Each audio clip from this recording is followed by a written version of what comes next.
নমস্কার, আমার নাম যোগব্রত চক্রবর্তী।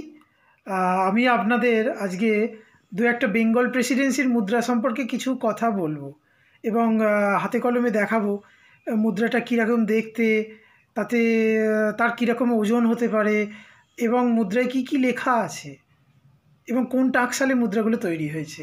আসুন দেখে নেওয়া যাক। এই যে এটা হলো প্রথম মুদ্রা, আমার কাছে থাকা অন্যতম পুরনো মুদ্রা বেঙ্গল প্রেসিডেন্সির। এই মুদ্রাটি টঙ্কন হয়েছিল বেনারসে, ওই জন্যে এইখানে দেখুন একটা মাছের চিত্র রয়েছে। এটাকে মোটিভ বলা যায়। এটি আঁশযুক্ত মাছের চিত্র, মুখে দুখানা স্পর্শী রয়েছে এবং এইখানে রয়েছে একটি উল্টো গদার চিত্র। এটা হলো দারোগা মার্ক, অর্থাৎ ওই যে টাকসাল মুহাম্মদাবাদ বেনারস, তখন নাম ছিল মুঘল আমলে মুহাম্মদাবাদ, কিন্তু বেনারস টাকসাল। ওই মুহাম্মদাবাদ বেনারস টাকসালের এইটা হলো মিন্ট মার্ক, অর্থাৎ এইটা দেখে বোঝা যাবে যে এই মুদ্রাটি তৈরি হয়েছে মুহাম্মদাবাদ বেনারস টাকসালে। এবং ওখানকার যে দারোগারা রয়েছে, অর্থাৎ যারা টাকসালের গুরুত্বপূর্ণ ধাতু গলানোর কাজ হোক বা মুদ্রা তৈরি হোক, তাই যে সমস্ত বিষয়গুলোতে গুরুত্বপূর্ণ ভূমিকা পালন করতেন, তারা নিজেদের মতো করে এরকম টাকসাল চিহ্ন তৈরি করতেন।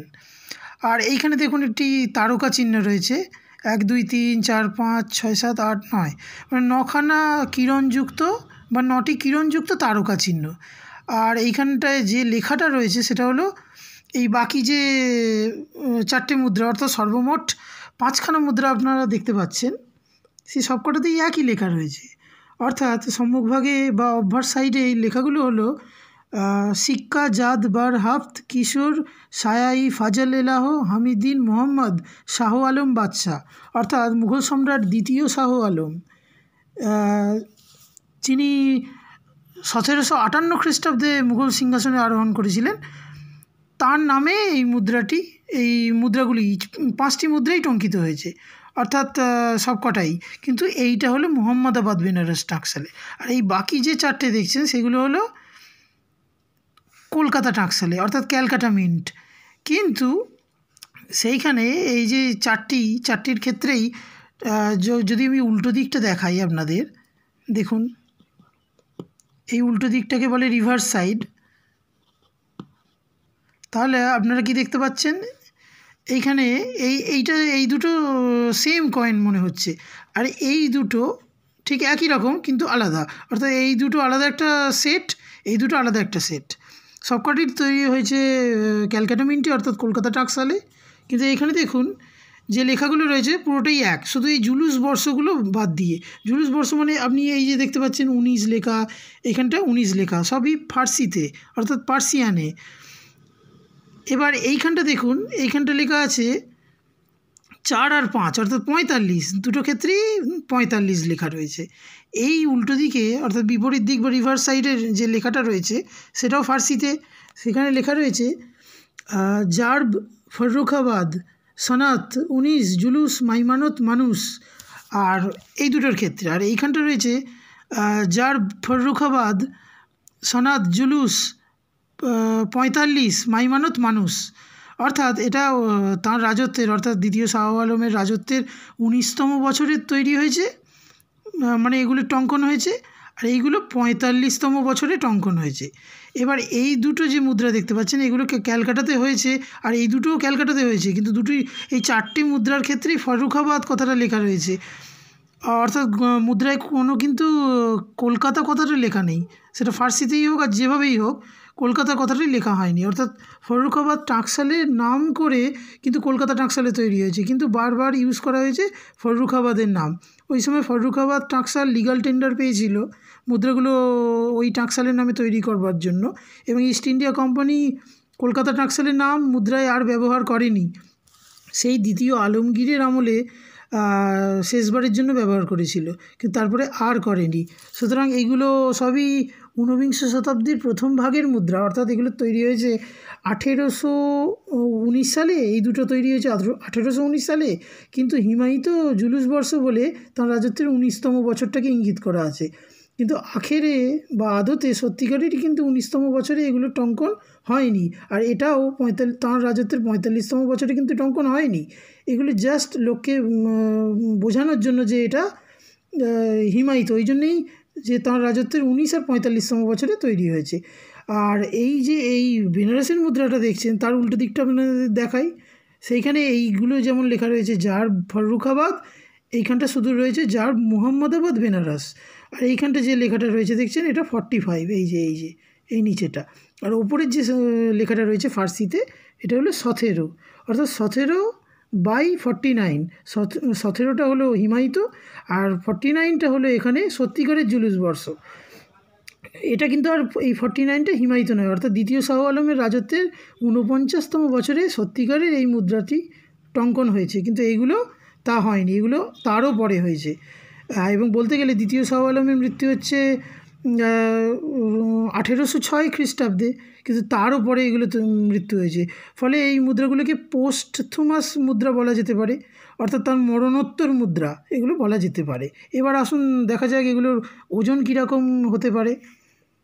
তার আগে আপনাদের কয়েকটা জিনিস দেখিয়ে দিই, যে এইগুলো হলো রিডেড এজ, অর্থাৎ দেখুন খাঁজ কাটা লাইন রয়েছে মুদ্রাগুলিতে।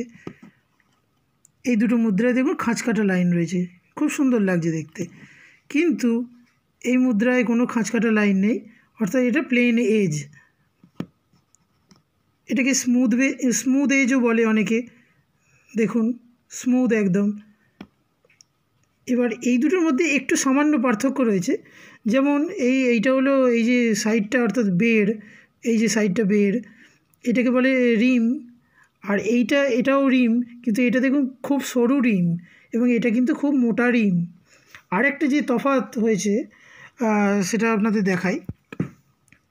এই যে দেখুন এই একই সিরিজের এই মুদ্রা, কিন্তু এটারও পরে এই মুদ্রাটি টঙ্কন হয়েছে। কিন্তু দেখুন এই যে এইখানটা দেখুন মিন্ট মার্ক হিসাবে একটি অর্ধচন্দ্র চিহ্ন বা ক্রেসেন্ট মার্ক রয়েছে। এইখানটা দেখুন কোনো ক্রেসেন্ট মার্ক বা অর্ধচন্দ্র চিহ্ন কিন্তু নেই, ফলে এটার সঙ্গে এটার অনেকটাই ডিফারেন্স রয়েছে। এবং এবার আসা যাক ওজনে। মেশিনটিকে আমি অন করলাম। প্রথমে আমি বেনারসের মুদ্রাটির ওজন করব। প্রথমে আগে 0 করে নিই, ব্যাস। দেখুন 11.37 গ্রাম। এই প্রত্যেকটি মুদ্রাতেই কিন্তু 90 থেকে 91% রূপো রয়েছে, খাঁটি রূপো, যেটাকে খাঁটি রূপোকে আপনারা চাঁদিও বলতে পারেন। এবার আসা যাক 1819 সালের কলকাতা মিন্টের এই কয়েনটিতে।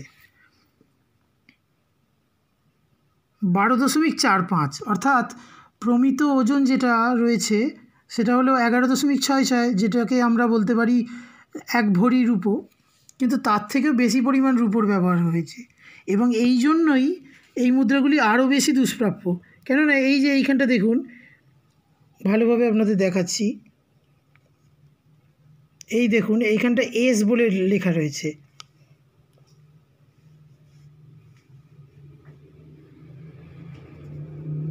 এই যে এইখানটা দেখতে পাচ্ছেন এস বলে লেখা রয়েছে। এটা হলো তখনকার দিনে কলকাতার যে মিন্ট মাস্টার ছিলেন জর্জ সন্ডার্স, তিনি এই মুদ্রাগুলোর ওজন একটু পরিবর্তন করেছিলেন এবং ওজনে পরিবর্তনের জন্য ওজনটা বেড়ে 11.66 থেকে হয়ে যায় এই 12.35 বা সামথিং। দেখুন আরেকবার করে দেখি, 12.43। ফলে এই মুদ্রাগুলি যথেষ্ট দুষ্প্রাপ্য, কারণ এগুলি 1 তোলা ওজন, অর্থাৎ 1 ভরি বা 1 তোলা, তার থেকেও কিছুটা বেশি রয়েছে। এবার এইটা করে দেখলাম, এটা দেখুন 12.44, অর্থাৎ ওটার থেকে একটু সামান্য বেশি। এইবার এই স্মুথ এজের মুদ্রাগুলোকে ওজন করে দেখা যাক কত হতে পারে। 11.69, অর্থাৎ যেটা প্রমিত ওজন 11.66 সেটাই রয়েছে, সামান্য একটু তো বেশি কম হতেই পারে।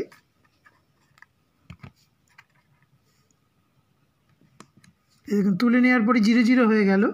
এবার অন্য লাস্ট মুদ্রাটি আমরা ওজন করব। 11.63, এটা আবার অর্থাৎ 3 মিলিগ্রাম একটু কম হচ্ছে। যাই হোক,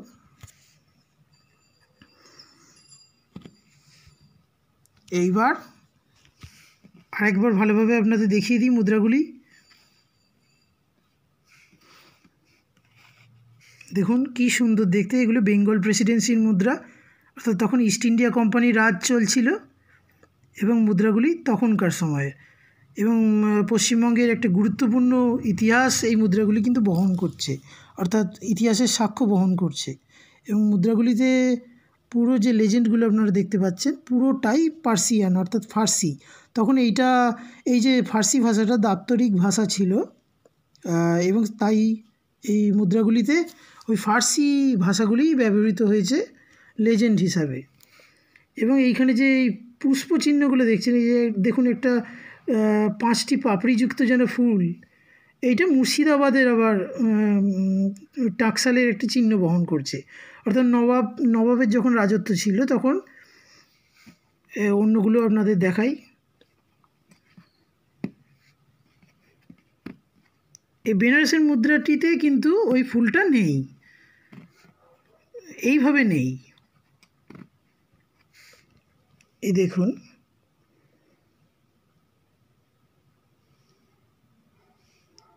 এই যে ফুলগুলো দেখলেন 5টি পাপড়িযুক্ত এই যে ফুল, এগুলি মুর্শিদাবাদ টাকসালের চিহ্ন বহন করছে। অর্থাৎ নবাবী শাসন চলাকালীন তখন যে টাকসালের মুদ্রাগুলি তৈরি হতো মুর্শিদাবাদে, তখন ওর নাম ছিল, ওই টাকসালের নাম ছিল মকসুসাদাবাদ, পরে নাম চেঞ্জ হয়েছে মকসুদাবাদ, এছাড়াও আরও অনেক নাম ছিল। তখন এই ধরনের ফুলের চিহ্ন ব্যবহৃত হতো। এই ধরনের ফুলের চিহ্ন এতটা সুন্দর এবং খুব আকর্ষণীয়, সেই কারণেই ইস্ট ইন্ডিয়া কোম্পানি পরবর্তীকালে ফররুখাবাদ, পাটনা অর্থাৎ আজিমাবাদ, জাহাঙ্গীরনগর বা ঢাকা এবং কলকাতা টাকসালের তৈরি মুদ্রার এই বিপরীত দিকে ব্যবহার করতে শুরু করে। সেই যে ব্যবহার করবার রেওয়াজ সেটা 1835 সাল পর্যন্ত চলেছিল। তারপরে যখন একীভূত মুদ্রা ব্যবস্থা তৈরি হচ্ছে, তখন ইস্ট ইন্ডিয়া কোম্পানি নতুন মুদ্রা আনার ফলে তখন ইংরেজি লিপিভাষ্যযুক্ত মুদ্রা প্রকাশ্যে আসে। তখন এই সব মুদ্রাগুলি বাতিল হয়ে যায়। তখন সাধারণ মানুষকে এই মুদ্রাগুলিকে লাইন দিয়ে দাঁড়িয়ে টাকসালের বাইরে হোক বা অন্যান্য জায়গায় তখন মুদ্রাগুলি পরিবর্তন করে নিতে হতো। কিছু কিছু ক্ষেত্রে বেশ ভালো পরিমাণ বার্তা দিতে হতো এবং তার পরিবর্তে তারা নতুন নতুন মুদ্রা হাতে পেতেন। তো আশা করি আজকের এই ভিডিওটি আপনাদের সকলের ভালো লেগেছে। ভালো লাগলে অবশ্যই লাইক এবং কমেন্ট করে জানাবেন, খুব ভালো লাগবে।